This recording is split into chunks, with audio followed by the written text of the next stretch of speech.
तर दुहेरी अवतरण चिन्ह वापरतात. आता मी इथे उदाहरण दिले तुम्हाला.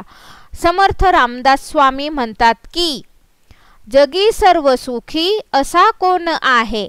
बघा, समर्थ रामदास स्वामी म्हणतात की म्हणजे हे कुणाचे तरी विचार आहेत, ते रामदास स्वामींचे विचार त्यांनी मांडलेले आहेत. काय विचार आहेत म्हणून ते लगेच मी दुहेरी अवतरण चिन्हामध्ये टाकलेलं आहे. जगी सर्व सुखी असा कोण आहे.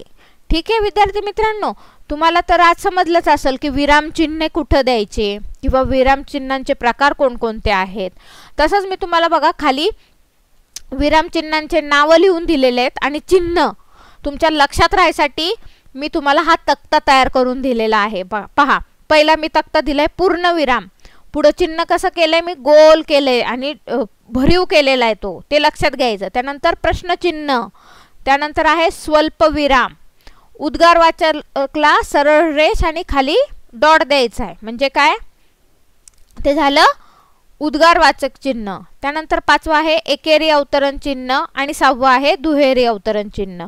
तुम्हाला लक्षात येण्यासाठी हा तक्ता तुम्ही व्यवस्थित पाठ करायचा आहे आणि याच्या ज्या व्याख्या मी वरती दिलेल्या आहेत, उदाहरण दिलेलं आहे, ते तुम्ही व्यवस्थित पाठ करायचं आहे. ठीक आहे विद्यार्थी मित्रांनो, तुम्हाला विरामचिन्ह हा घटक व्यवस्थित समजलाच असेल.